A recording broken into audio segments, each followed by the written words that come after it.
Não tem como haver colheita sem evangelismo, né, irmãos? E há muitas pessoas perdidas. Há muitas pessoas para serem salvas. Eu creio que seria esta frase melhor, né? A gente focar naqueles que precisam se salvar. Irmãos, nós vamos falar um pouco sobre colheita. Pastor Davi nos comunicou mais tempo. Nós estamos na correria danada, lá em Patinga. E na madrugada o Senhor me trouxe essa palavra sobre a colheita. Eu quero compartilhar com os irmãos. É o tema desse ano. E que Deus realmente possa estar despertando a igreja, possa estar despertando a cada um de nós para a grande tarefa de evangelização das nações. Em primeiro lugar, vamos falar sobre a colheita. O contexto aqui de João 4, os irmãos conhecem o texto. Nós vamos falar sobre alguns princípios da colheita sobrenatural. Eu vou chamar de colheita sobrenatural. Colheita natural é colheita de grãos, frutos. Mas eu vou chamar de colheita sobrenatural, colheita espiritual, colheita, a salvação dos perdidos. O contexto aqui é a história da mulher samaritana, que Jesus está passando, ele está subindo, e ele passa por Samaria e encontra uma mulher na beira do poço de Jacó. E ali ele começa a tecer um diálogo com aquela mulher, enquanto os seus discípulos foram buscar comida. Então, o texto que nós lemos aqui, esses versículos que falam sobre a colheita ou sobre a ceifa, ele nos fala justamente quando os discípulos voltaram com, vamos falar assim, na nossa linguagem de hoje, o marmitex, né? Os discípulos chegam com o marmitex, né? E para Jesus, e Jesus estava com fome, estava cansado, a Bíblia nos diz que ele pede água àquela mulher. Então Jesus começa a tecer um diálogo com os discípulos, e eu achei muito interessante o que Jesus disse. Olha, existe uma comida que vocês não conhecem. Vira para o seu irmão, da direita e da esquerda, e diga para ele, existe uma comida que você não conhece.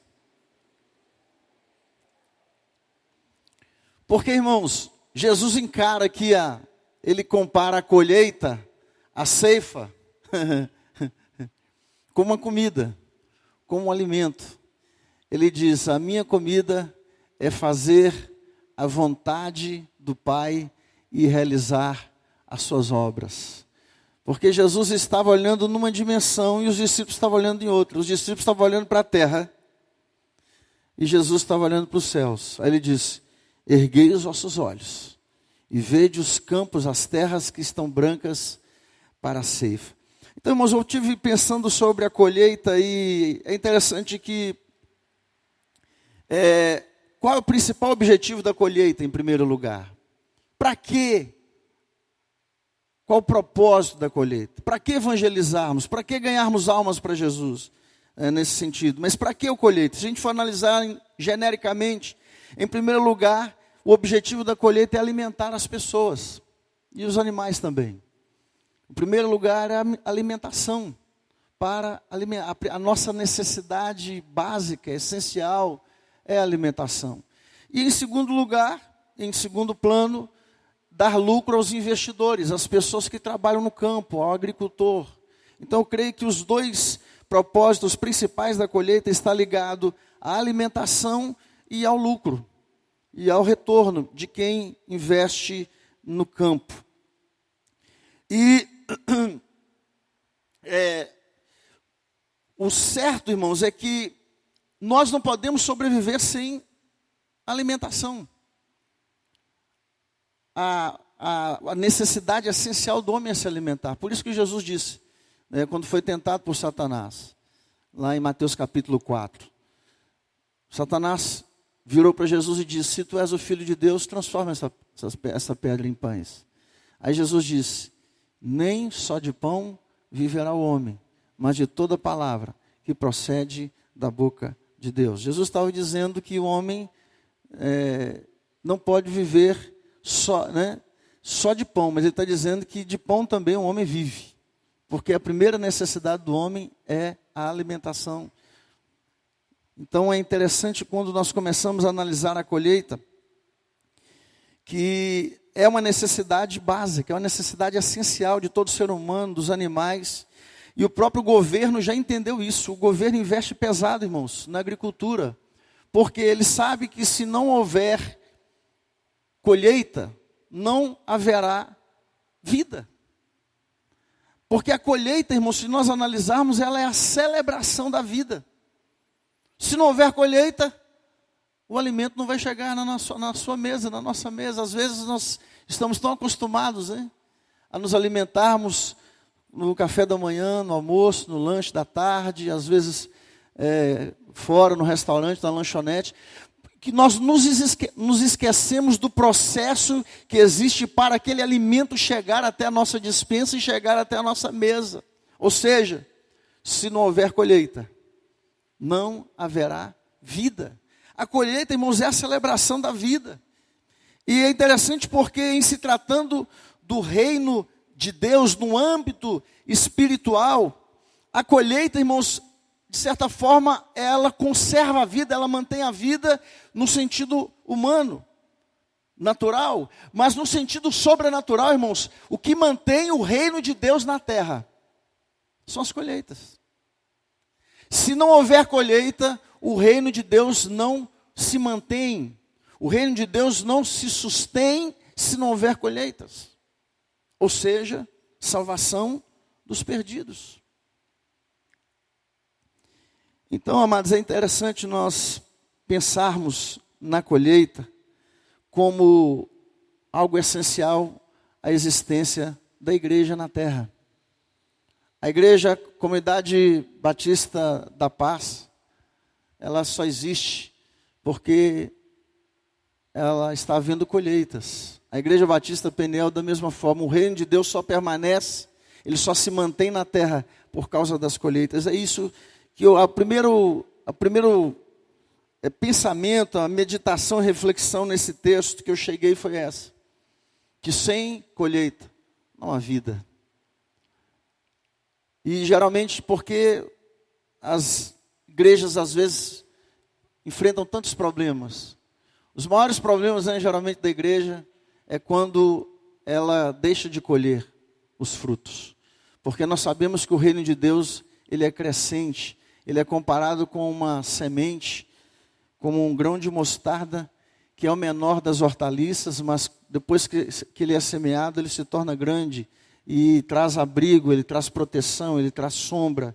Essa é a visão da colheita.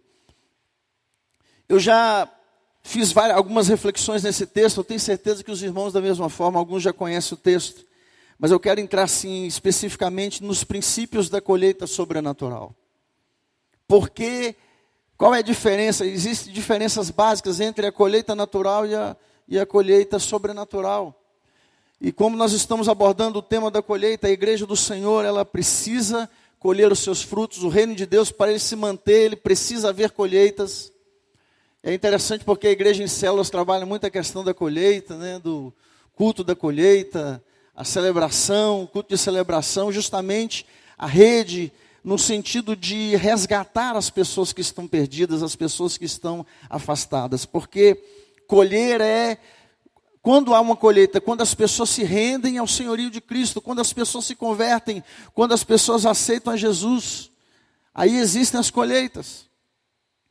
E eu gostaria assim de enumerar 5 itens, 5 princípios para a colheita das almas, para a salvação dos perdidos. E a primeira, irmãos, o primeiro princípio que o Senhor ministrou no meu coração da colheita, é que a colheita ela não pode, em primeiro lugar, a colheita de almas, ela não pode ser traduzida apenas em números. Irmãos, existe uma frenesi pelos números, e geralmente na colheita, né, secular, natural, há uma ênfase no aspecto quantitativo. Quanto maior a colheita, melhor é para o produtor. Quanto maior a colheita, quanto mais grãos, quanto maior a colheita, melhor é para todos. Porque traz benefícios para todas as pessoas que estão envolvidas, inclusive para o Estado, a região, a nação. Então, há uma ênfase muito grande nos números. Mas na colheita, sobrenatural na salvação dos perdidos, irmãos, nós precisamos ficar atentos, porque a colheita, a salvação dos perdidos, ela não pode simplesmente estar focada nos números. A palavra do Senhor nos diz lá em Reis, que Davi, 2 Samuel capítulo 24, que Davi, irmãos, depois que ele estabeleceu o seu reino, ele resolveu fazer um censo. Davi queria saber qual era o tamanho do seu exército. Davi queria enumerar o seu exército, por vaidade. O seu comandante, o seu general disse, Joabe falou, Davi, não faça isso. Mas a palavra de Davi prevaleceu. O texto, diz que ele foi incitado pelo Senhor, mas vamos pular isso aí. Davi queria saber quantas pessoas havia no seu exército, porque, irmãos, Davi se envaideceu. E ele começou a ficar vaidoso e começou a pensar, meu exército é muito grande. E ele numerou em todo Judá e Israel. E depois daquele censo, a palavra do Senhor nos diz que 70.000 israelitas morreram, porque Deus deu 3 escolhas para Davi: cair na mão do inimigo, cair nas mãos de Deus, ou ser acometido por pragas. E Davi disse, é melhor cair na mão do Senhor, porque o Senhor é um Deus misericordioso e longânimo. E a palavra do Senhor nos diz que o Senhor enviou o anjo da morte, e 70.000 pessoas morreram, porque Davi, irmãos, ele começou a pensar que as suas vitórias vinham por causa da grandeza do seu exército. Eu quero dizer, para Deus nem sempre os números são importantes.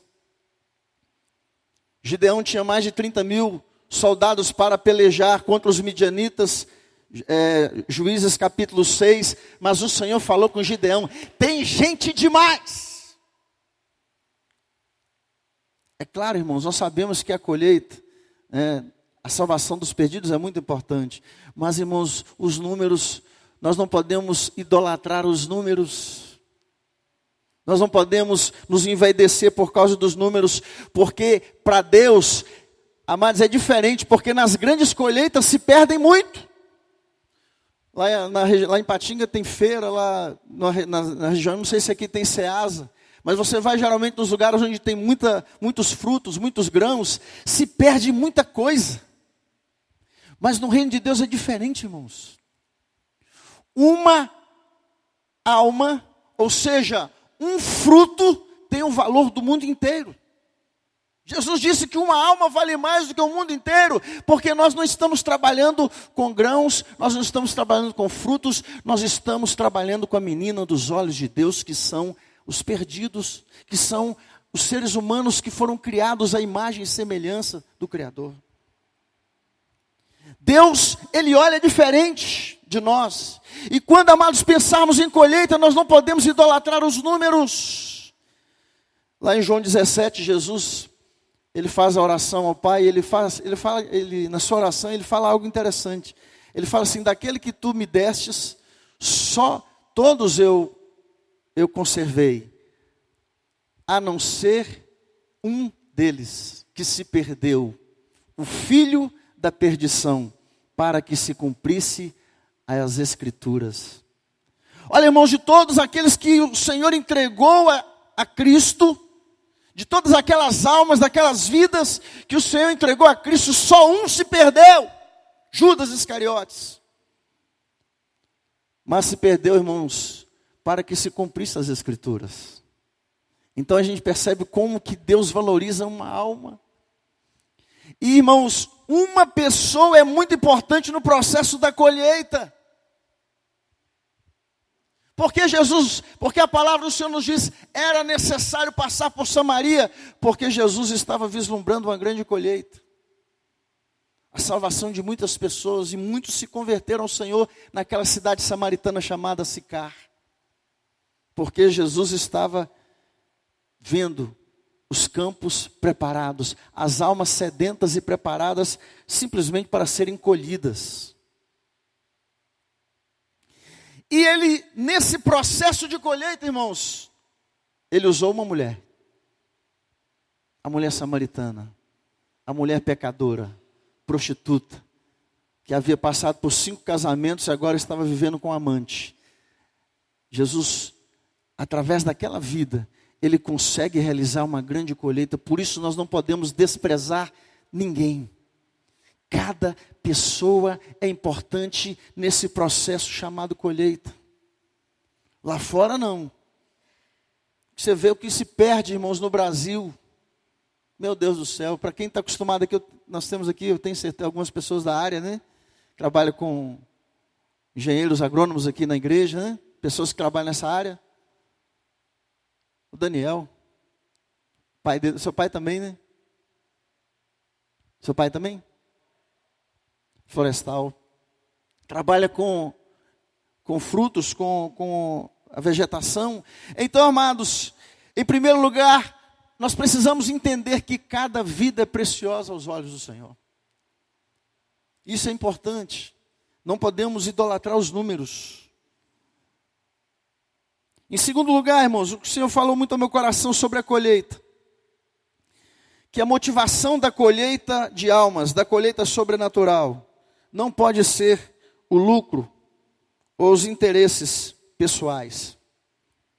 Porque geralmente, na colheita, as pessoas se preocupam muito com aquilo que eles vão ganhar, com os resultados, com aquilo que eles vão lucrar, porque uma colheita, se a gente for pensar bem, irmãos, uma colheita sustenta muitos trabalhadores. Uma colheita, ela dá trabalho para muita gente, então muitas pessoas acabam sendo beneficiadas com a colheita. Agora, no mundo espiritual, nas coisas de Deus, nós precisamos ficar atentos, nós líderes principalmente, porque o lucro não pode ser o mais importante na colheita. Às vezes nós ficamos preocupados porque, como líderes, eu estou falando como pastor, nós temos lá também uma estrutura grande.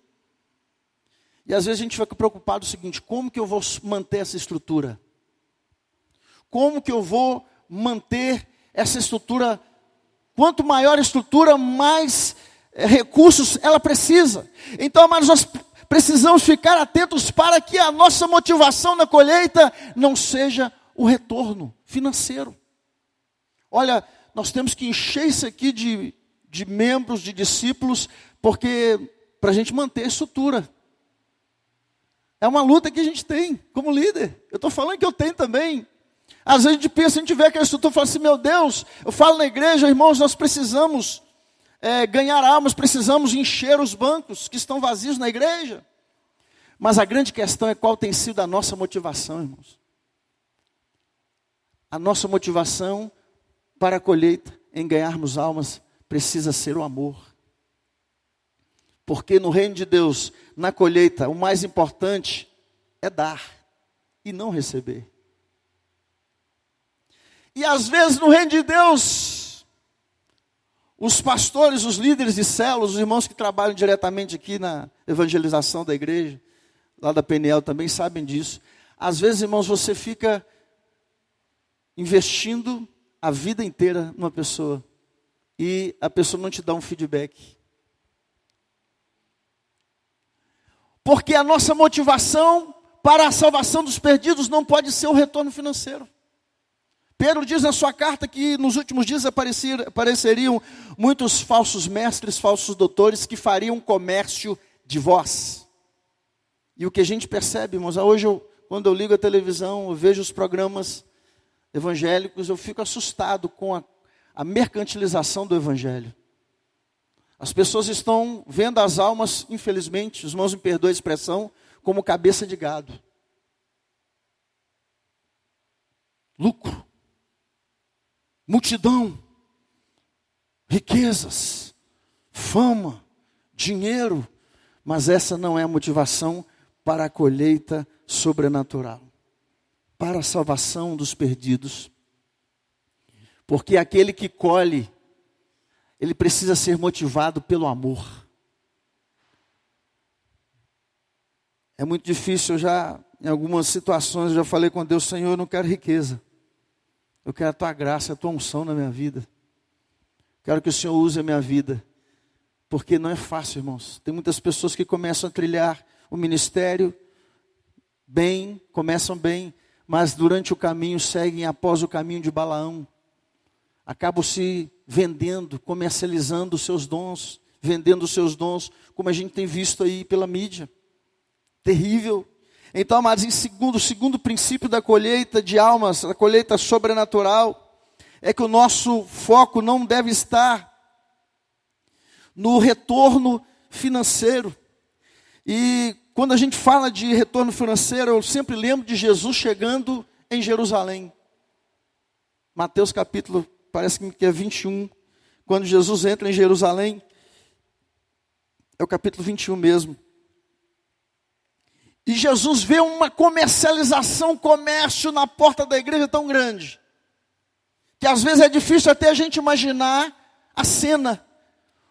O Cristo, o manso e humilde de coração, pegando um azorrague e quebrando tudo. E dizendo, a minha casa será chamada casa de oração. E vocês estão fazendo dela covil de ladrões. O que eu tenho falado muito na igreja Peniel? Se esta casa, o templo de Deus não se tornar um lugar de oração, olha lá a oração lá, ó, ele acaba se tornando um covil de ladrões. Eu falo na igreja.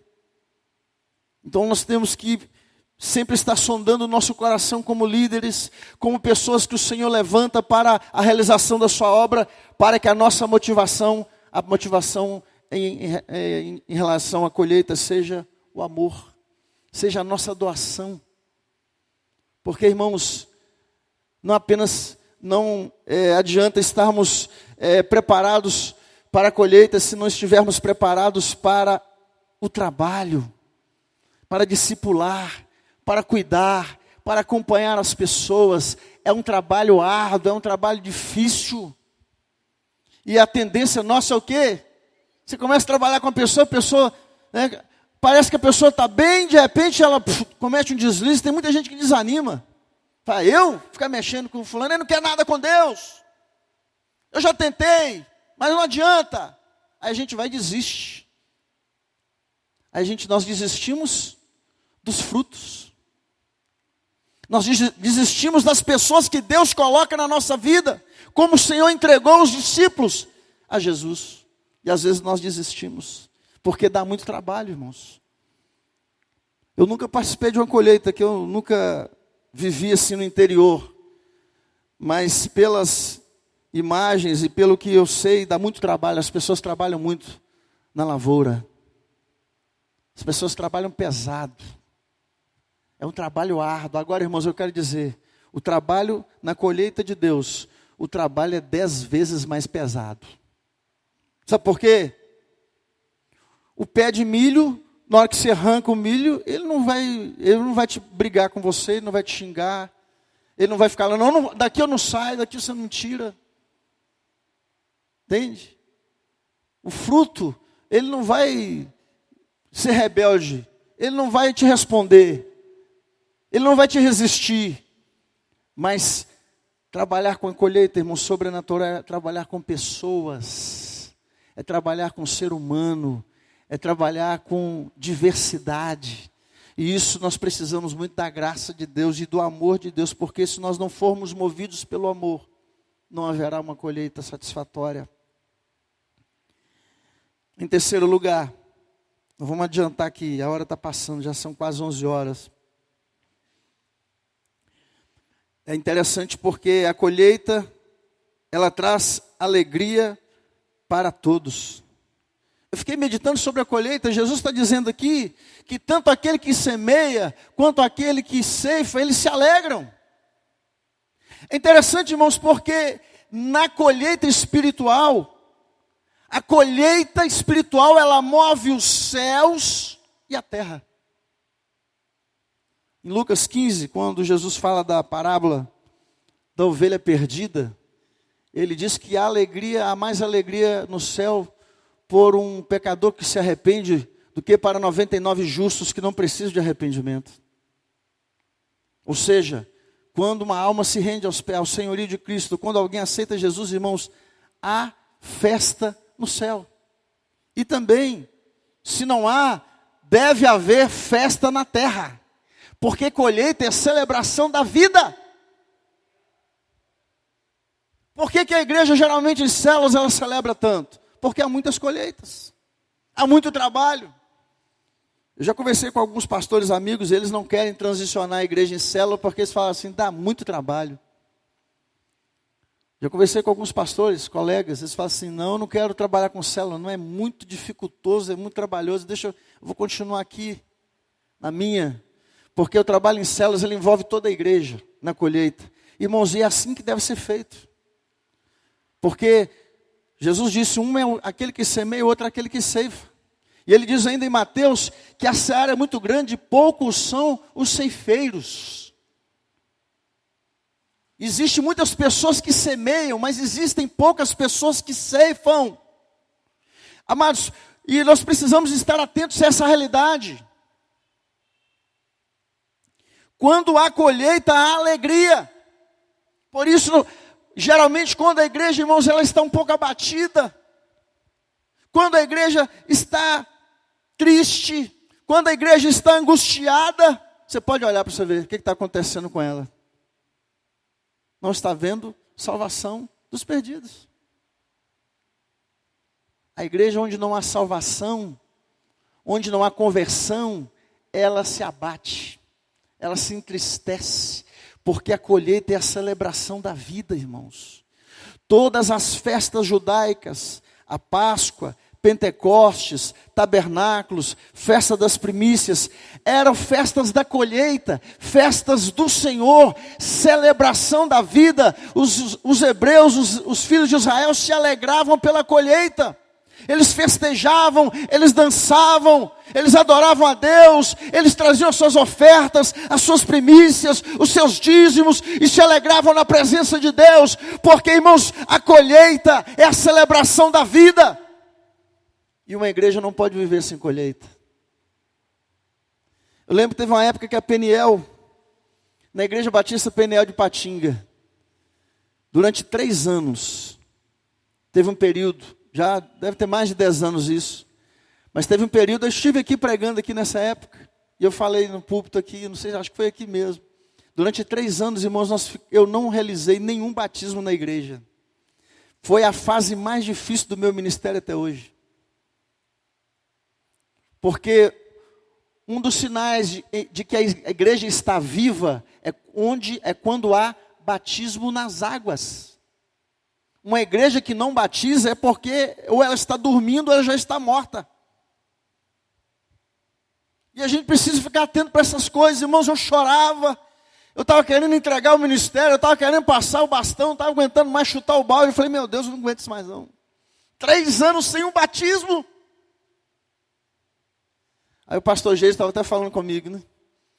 Aí a gente faz um batismo, vai um gato pingado. Eu falo, cadê o pastor Geis? Eu falei, pastor, o pastor Geis falou comigo, pastor, o batismo tem que ter a igreja toda.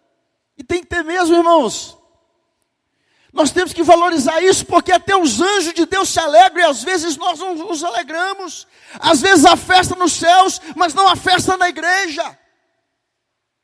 E a palavra do Senhor nos diz, Jesus disse, nesse texto que nós lemos,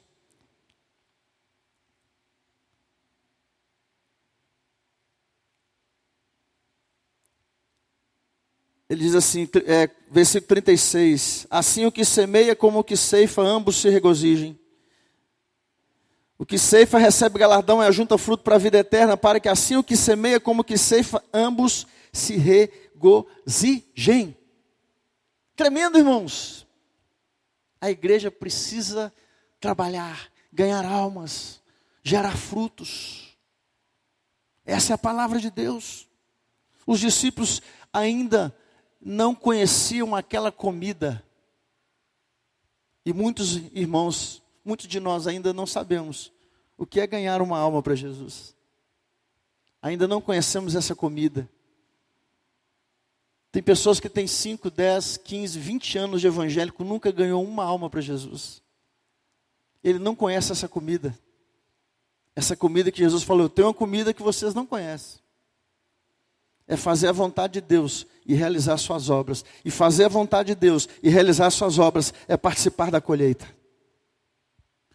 Porque quando há colheita, todos devem se alegrar. Quando há salvação dos perdidos, aqueles que tocam o ministério de louvor, o ministério de teatro, o ministério de dança, os diáconos, os porteiros, aqueles que limpam a igreja, os professores de escola dominical, todos envolvidos na colheita devem se alegrar.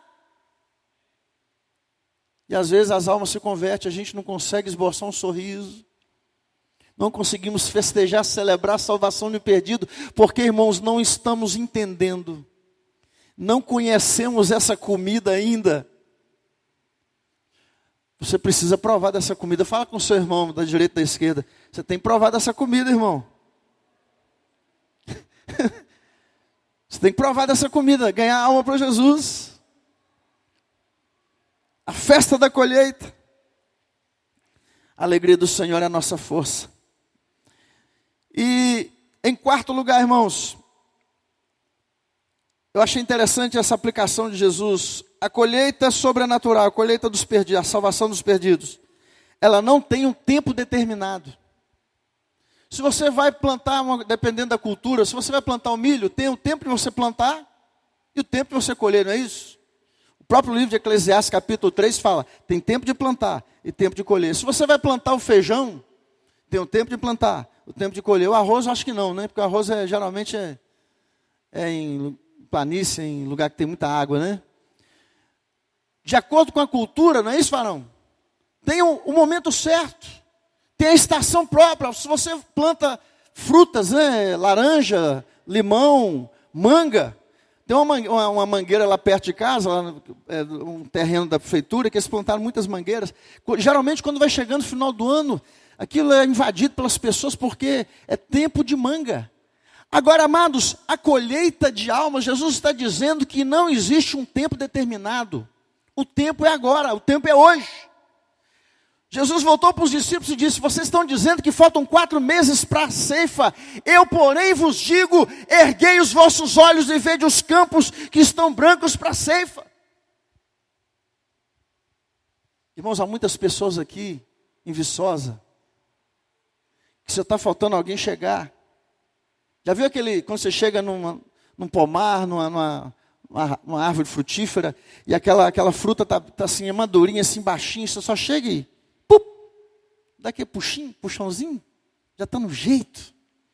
Tem muitas pessoas perdidas aqui, tem muitos perdidos lá em Patinga, que só falta a gente pegar assim, ó, e puxar, não precisa nem de dar torcidinha. É só puxar. Tem muitas pessoas aqui, irmãos, que já foram, as pessoas já semearam em suas vidas, tem pessoas que oraram, que pagaram o preço, e às vezes você vai entrar no trabalho dele, é isso que Jesus está falando aqui. Por isso, quando você ganhar uma alma, não se sinta orgulhoso. Tem gente que fala assim, eu ganhei uma alma. Ah, mas ninguém ganha uma alma sozinho. É um trabalho em conjunto.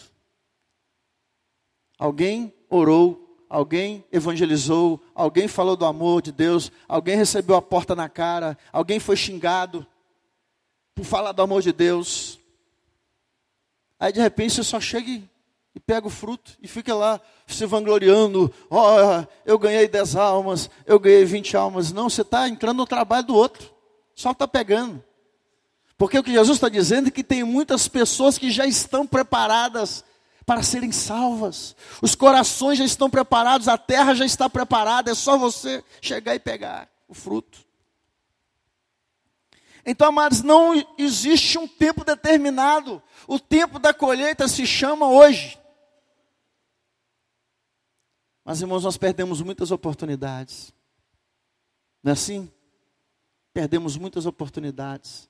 Deixamos de colher. Por isso Jesus disse, rogai ao Senhor da seara que envie trabalhadores. Ali ele está falando, irmãos, de um tipo de trabalhador que falta. Porque semeador não falta não, sabia? Tem muitos semeadores. Tem muita gente semeando. Ele está falando de ceifeiro. Ele está falando daquele que colhe. Ele está falando daquele que ganha. Ele está falando daquele que pega o fruto. Ele não está falando do semeador.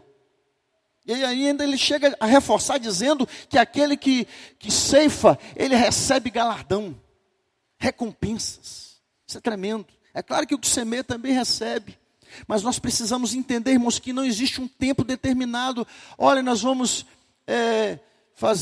vamos fazer um projeto aqui lá no mês de setembro, que é o mês de missões, que nós vamos fazer um evangelismo para ganhar almas. Não, irmãos, hoje, amanhã, semana que vem, a qualquer momento, você pode se disponibilizar, a igreja pode se envolver em um projeto para ganhar, para realizar uma grande colheita. Agora, ninguém pode fazer uma grande colheita sozinho. Precisa haver um envolvimento de uma equipe. E é isso que o Senhor está dizendo para os discípulos. Vocês estão falando que falta 4 meses? Não. Olha aí. Só que Jesus está falando. O grande problema dos discípulos, que eles estavam olhando para a terra. Está, Senhor, você está com fome. Olha o marmitex aqui, Senhor, come. A comida está aqui. Jesus fala assim, muda o seu foco. Erga, levante os vossos olhos. Olha para o céu, olha para o céu. Olha para o mundo espiritual. Olha a quantidade de pessoas que estão aqui na cidade de Viçosa, que estão preparadas para a salvação. Que alguém já pagou um preço de oração, que alguém já evangelizou. Simplesmente você chega e pega o fruto. Não há um tempo determinado para a colheita. Em quarto lugar, não, o quarto lugar foi esse, né? Agora o quinto e último. Na verdade é o quinto e penúltimo. A colheita precisa de ceifeiros. É o que eu comecei a falar aqui agora. No versículo 37 ele diz, um é aquele que semeia, outro é aquele que ceifa. Toda colheita tem que ter pessoas disponíveis para ganhar. Irmãos, e às vezes, irmãos, por detalhes, por timidez, nós não ganhamos. Nós não ceifamos. O ceifeiro, ele precisa ser ousado. Porque o ceifeiro, ele entra no trabalho do outro. Ele tem que ser ousado, ele tem que ser para frente. E o que falta, irmãos, para uma grande colheita são ceifeiros. Porque a ceifa, a colheita, fala-se de um campo que está pronto e preparado. Que já foi adubado, o terreno foi preparado, foi semeado, ali foi jogado, né, passou por um tempo de crescimento, de germinação, e passaram as estações, chegou no ponto, está no ponto agora de ser colhido, e se passar aquele período, perde-se a colheita. Essa é a ideia da colheita natural. Mas a ideia da colheita sobrenatural, irmãos, é que nós precisamos erguer os nossos olhos e olhar para os perdidos aqui da nossa região. Não só da cidade de Viçosa, mas da região da Zona da Mata. Não só a cidade de Patinga, mas a região do Vale do Aço. A nossa Samaria, que é lá o sertão nordestino, onde estamos plantando igrejas. Que é fora do país, é o pastor Marcos nos Estados Unidos. E outros irmãos que Deus vai levantar e enviar às nações. Aquilo que o pastor Cadil pregou aqui ontem à noite. Que o grande problema é que nós somos rebeldes, Deus manda a gente ir, nós não queremos ir. Essa que é a verdade, irmãos. O Senhor fala, vai, prega, ganha, colhe, e nós não vamos. Esse ambiente aqui é muito gostoso, é muito aconchegante, é muito bom. Você está perto de alguém que fala a sua linguagem, misericórdia, glória a Deus, aleluia. Mas quando você vai lá fora e a pessoa só fala palavrão, Jesus tem misericórdia da minha vida. Eu estava falando isso na igreja recente. Eu estou pedindo a Deus para me dar assim paciência. Porque a gente convive tanto com irmãos que quando você vai conviver com uma pessoa que não é cristã, o crente às vezes ele perde a paciência. Ele manda a pessoa calar a boca. Às vezes eu sou assim, mas eu estou abrindo meu coração aqui para os irmãos. Eu estou pedindo a Deus, Senhor, me ensina. Eu preciso, porque como eu vou conseguir ganhar alguém, um perdido, se eu não aceitá-lo, se eu não procurar entendê-lo e ouvi-lo do jeito que ele é? Aí nós nos tornamos muito bem comportados. Nós acostumamos tanto com a nossa cultura gospel, a cultura evangélica, que quando alguém, irmãos, é completamente perdido, nós temos dificuldades. Eu não sei, tem crente que até entra no meio e fala palavrão junto com eles e conta piada imoral junto com eles, né? Aí é outro tipo de crente, é o crente camaleão. Crente camaleão, já ouviram falar do crente camaleão? Ele assume as características do ambiente onde ele está.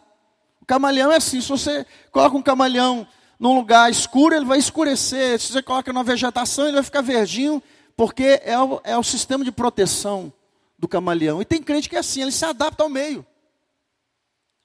Tem uma camisa dos jovens que eu achei legal aí, do sal e da luz. Ele não é sal e muito menos luz, ele é camaleão. Crente camaleão. Eu estou falando, irmão, de crente sal e de crente luz. Porque nós precisamos, amados, alcançar essas pessoas que já estão preparadas para a colheita. Agora, quem vai fazer esse trabalho? Jesus falou que são poucos ceifeiros. Nós precisamos pedir a Deus essa habilidade, sabia, irmãos? Precisamos pedir a Deus esta habilidade para ganharmos os perdidos, para participarmos da colheita, não apenas assistindo a colheita, vendo as pessoas ganhando, mas para nos tornarmos ceifeiros, porque Jesus disse: a seara é muito grande e poucos são os ceifeiros. Todo mundo semeia, todo mundo lança um versículo bíblico, fala de Jesus, vai lá na igreja, faz isso, faz aquilo. Eu creio que todo mundo faz isso. Agora, ceifar é diferente. E falar de colheita é falar de ceifeiros. E o Senhor precisa levantar ceifeiros. Vamos ficar de pé? A hora está avançada. Mas eu quero deixar o último ponto que eu não coloquei aqui na minha lista. Eu não elenquei aqui na minha listinha esse último ponto. Mas, irmãos, a colheita de almas, ela só existe quando o Espírito Santo vem sobre nós. Não existe salvação sem a atuação do Espírito Santo. Aí nós entendemos que não é simplesmente o nosso trabalho. É um trabalho em parceria com o Espírito Santo. Você lança a palavra, mas quem vai convencer é o Espírito Santo. Paulo escrevendo aos Coríntios, ele diz: eu plantei, Apolo regou, mas quem deu o crescimento? Foi quem? Mas Deus é quem dá o crescimento. O crescimento da igreja, ele vem de Deus. Nenhum de nós temos condições por nós mesmos de ganhar alguém para Jesus, você sabia? Se não for a ação do Espírito Santo na nossa vida, não há colheita. Às vezes a pessoa, né, a gente vê muito aqueles chavões, né? Lá em Patinga também tem. Igreja do Avivamento. A igreja do Avivamento, irmãos, tem que ser uma igreja de colheita. Porque uma igreja que não tem colheita não pode ser a igreja do Avivamento. Porque o avivamento vem justamente para revitalizar a igreja, para reativar a igreja e para salvar, para a salvação dos perdidos. Isso só acontece com a atuação do Espírito Santo na vida da igreja. Nós precisamos orar e pedir a Deus: Senhor, que venha sobre nós a tua graça, que venha sobre nós o teu Espírito Santo. Porque, irmãos, quando nós estamos cheios do Espírito Santo, não é necessário muitas palavras, você sabia disso? A gente vem com aquela cartilha, o plano de salvação, 5 passos para a salvação, todos pecaram e tal aqui, e vai ali, e vamos ali no plano da salvação, tudo organizado, e quando chega a hora, às vezes a pessoa não aceita Jesus. Porque nós estamos mais ligados ao método. E nos esquecemos que sem a ação do Espírito Santo na vida do pecador, se nós não estivermos cheios do Espírito Santo, as vidas não vão se render. Eu entendo que só pode haver uma grande colheita se este Espírito, aquele mesmo Espírito que gerou Jesus no ventre de Maria, o mesmo Espírito que Jesus, conversando com Nicodemos em João 3, ele diz: quem não nascer da água e do Espírito, não pode entrar no reino de Deus. É o nascer no Espírito. Ou seja, para haver uma colheita precisa haver um mover sobrenatural. O Espírito Santo vai agir através da sua vida, mas sem a presença do Espírito Santo não há colheita. Porque às vezes não conseguimos ganhar almas para Jesus, irmãos. Eu quero dizer claramente, porque não estamos cheios do Espírito. Jesus sabia tanto que os discípulos não tinham condições de realizar colheitas sozinhos, que ele falou: ficai em Jerusalém, até que do alto sejais revestidos de poder. Nós só podemos realizar, irmãos, essa colheita. Por mais que os jovens falem assim, nós vamos fazer isso, nós vamos fazer aquilo, nós vamos entrar nos becos aqui, nós vamos ganhar jovem, vamos trazer, arrastar, encher essa igreja de jovem. Por mais estratégias, por mais dinamismos que os jovens têm, eu quero dizer que se a unção do Espírito Santo não estiver sobre vocês, todos os projetos serão frustrados. Nós somos totalmente dependentes da ação do Espírito Santo na colheita. Esse é o elemento que não existe na colheita natural. De certa forma, existe parcialmente. Porque se não houver um tempo adequado, a chuva naquela medida, na estação também não há colheita. Ou se o sol for castigar demais, ou se houver alguma tempestade, aí é uma ação sobrenatural também. Aí impede a colheita, mas eu quero dizer, irmãos, que na colheita de almas, da salvação dos perdidos, nós somos totalmente dependentes do Espírito Santo.